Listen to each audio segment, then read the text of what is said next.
does that even mean, Bowers Game Corner? Ahoy there, YouTube! I'm back again today for another game review. Today I'm very excited to be checking out King of New York from Yellow. This is for 2 to 6 players, ages 10 and up, and it'll take you about 40 minutes to play. And in King of New York, this is the sequel to the immensely popular King of Tokyo. They kept a lot of the same game mechanics, but the main mechanic is now they're fighting in America, and they are fighting America. And unlike Tokyo, we're not going to sit back and watch them destroy our city. We're going to fight, and we're going to take the government and go, and we're going to fight them off. Actually, we're not going to fight them off. They still destroy the city and kill everyone. But what else is new about the game? Let's open it up, see how it plays, and I'll give you my final impressions after the middle part. Alrighty then, we're going to take a look at what you're going to get inside of King of New York. First and foremost, I want to mention there's still plenty of stuff in here. There's some little tokens that'll help you keep track of various things on the cards. There's more buildings, 2 extra dice, so on and so forth, and a very nice box insert. But first and foremost, we have our handy-dandy rule booklet. It is 2 pages, double-sided, full color. And it gets the job done. It's a very well done rule booklet, but I will say it's a little bit daunting. You know, going into it, if you know how to play King of Tokyo, it's obviously less daunting, but it's just a big wall of text and pictures. But they really do teach you how to play, and you'll be up and running in no time. Next, you're going to get your cubes, which you'll be using as currency. And for those of you who already know how to play, I am going to go real briefly over how to play for the noobs here.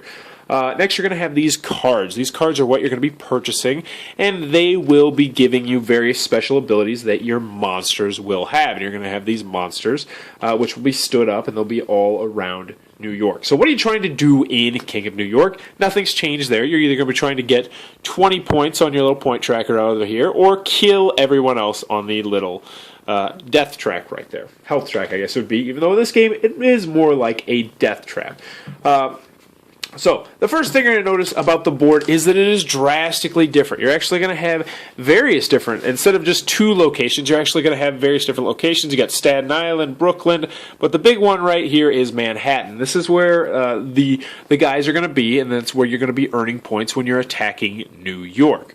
One other thing I want to mention real quick on the board is normally when you went to Tokyo, you gain a point, and that still is the same. However, the longer you stay in New York, you're actually going to be gaining more. So if you stay in there a whole turn, you'll get 1 electricity and 1 point. If you stay in there 2 turns, you're going to get 2 points and 1 electricity, all the way up to 2 and 2. So there definitely is more incentive for staying in New York. Or Manhattan, I should say. So let's go back to these cards over here. These are the cards that are going to give your characters various different special abilities. Up here is how much cubes it will have, because as we mentioned, those are the currency in the game. And there's definitely some new, really interesting ones in there.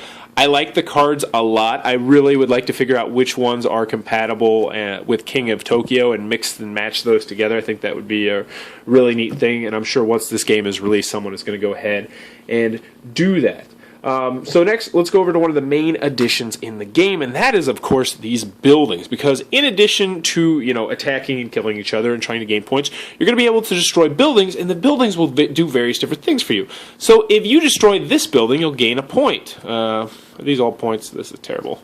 Alright, so this one's worth 3 points. Some of them will give you health, some of them will give you cubes, but the thing is, once you destroy these buildings, which we'll get more into how to destroy them later, you flip them over and then boom, it's ticked off military units that will be attacking you. So as you go through the board, there's going to be more and more of these, and they're going to be attacking you. Luckily, you can also kill these, but it will take 4 to destroy this one. You know, this one will take 3, some of them will take 1. Various different numbers, and they will give you various different things. So that's really cool. It's an extra way to get both cubes and also more health and more stars. It adds a whole new level of play to the game. So let's go ahead and set this up so you can see exactly how this is going to work. When you start off the game, each player is going to pick where they are going to start. So we'll just pretend we have ourselves a 3-player game. And as you can see, you have new characters, and these are completely compatible with King of Tokyo. Nothing's changed there. So we'll put this guy in the Bronx, this guy in Queens, and this guy in Staten Island. We're not going to deal with the cards because they're pretty self-explanatory. They'll give you special abilities. And now let's get to the dice, because the dice are half the same and half not the same. You're still going to recognize the claws, which will be attacking people, and this is the same as in King of Tokyo, where if you are in Manhattan, you're going to attack everybody on the outside, and if you're on the outside, you're going to be attacking everyone in Manhattan. Claws are still the same. You're also going to have the hearts, which will heal you. Once again, you cannot heal in Tokyo, unless you destroy a building, of course. You're going to have your electricity, which will be cubes, which we'll use as currency, but there's 3 new symbols on the dice. There used to be 1, 2, and 3, and that was how you could gain points. However, now they've done it differently. Let's get to the star. The star is actually part of a special card that is in the game called the Superstar. And if I can dig that out, essentially this is going to be a way for you to gain a lot of points if you get this. If you get 3 stars, what's going to happen is you're going to take this special Superstar roll card. And if you have this Superstar roll card, you're going to be able to score points on your stars. So essentially it's going to completely change how you play the game. But the thing is, someone can go and steal this if they roll 3 stars. So it's, think of it kind of like the costumes from the second expansion of King of Tokyo a little bit, where you're going to have this until someone else steals it from you. But while you do have it, it's a great way to score points. Some of the special cards will actually help you with that. Various different things like that. Next, we're going to get to the buildings. This is the one, as I mentioned, that you're going to have these little guys all around. Now, so for instance, this one is going to cost you 2 of these buildings to destroy. And if you can do that, then boom, it's going to turn into military units, which will try and kill you. So let's just pretend that that's set there, and blah, blah, blah. So let's say this guy gets 1 military unit. He's going to destroy this, and then he will gain a point. You don't have to, I don't believe. I'm not quite sure on that one. And then it's going to flip over, and now it's going to destroy 2, but that Humvee is there, and it will attack you from time to time, which brings us to our next new symbol, which is the ouch symbol, I believe it's called. There it is. That is the, upside down. That's the ouch symbol. If you roll 1 of these, everything in your area is going to touch you. So if this guy were going to roll 1 of these, then this would attack him for 1 point of damage.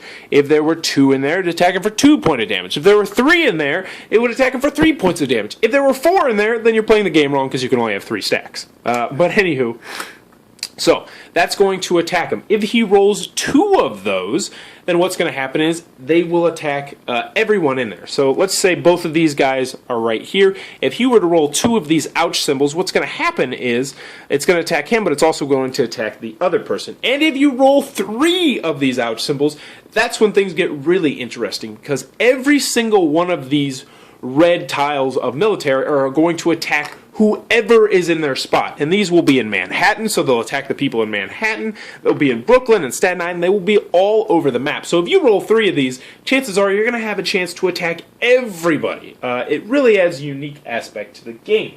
The other thing that happens is you also get help from the Statue of Liberty, as odd as that sounds. It's a special card that will be passed around, similar to the Superstar card, that will gain everyone, well, that will gain the person that has it 3 points. But the thing is, that 3 points is attached to that card. So if someone else rolls 3 of these, then they will steal that card from you, and they will also steal the 3 points. So it's a temporary 3 points that can, and sometimes will, really swing the game. So those are the new symbols. Let's go over what else is new in the game.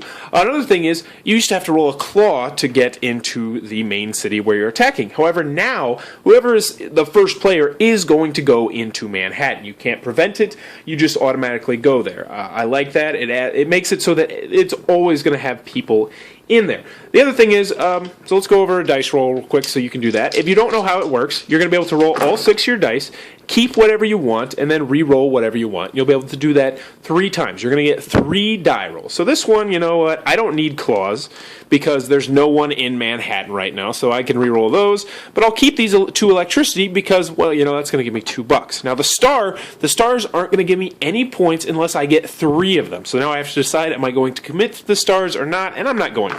So I'm going to keep my two cubes over here and roll again.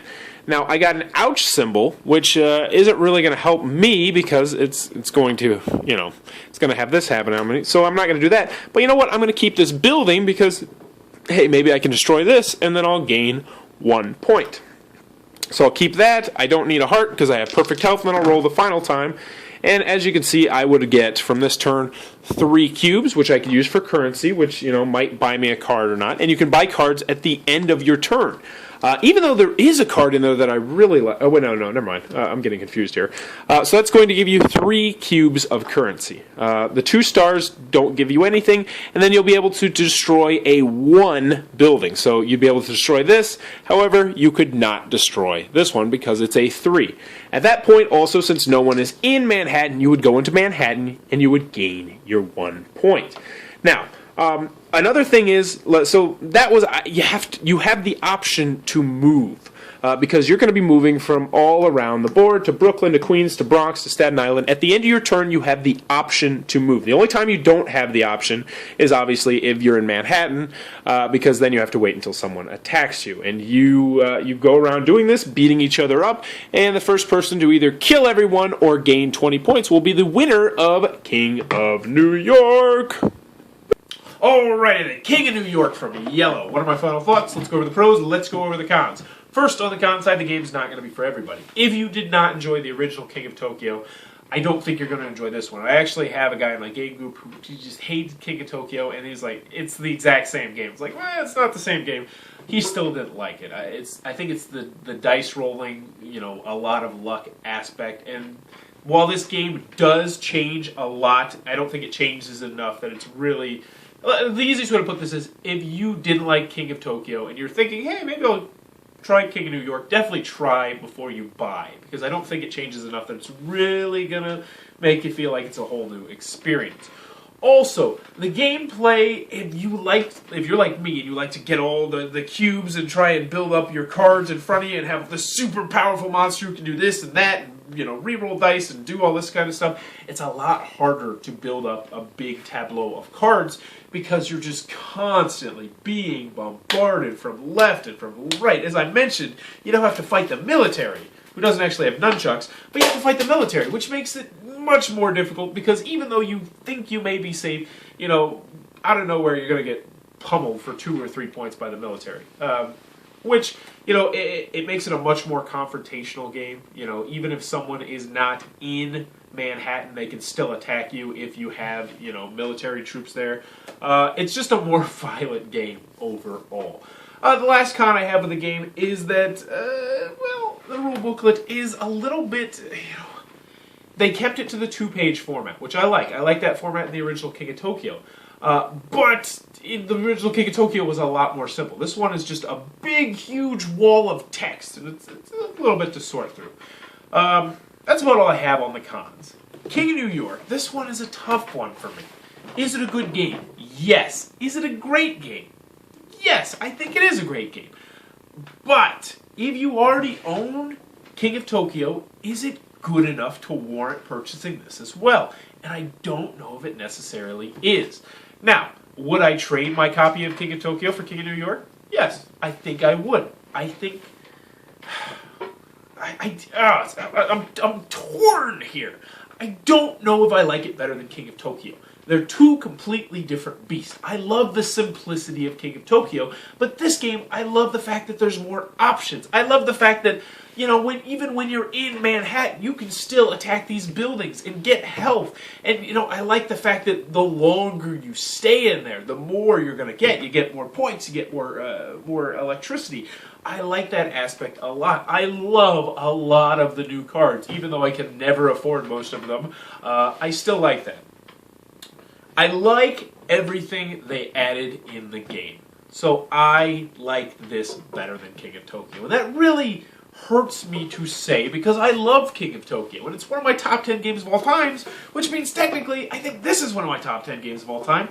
It's really bizarre. I'm torn on it. But what else do I like about the game? I love the I love the dice. I love the components. Components are top notch. Even though my little spinner, as soon as I got out of the box, was already half broken. That's a little bit of a nuisance. But other than that, top notch components. I love the new cards. I love all of the new mechanics. I love the star system. I love everything about the game. It's a fantastic game.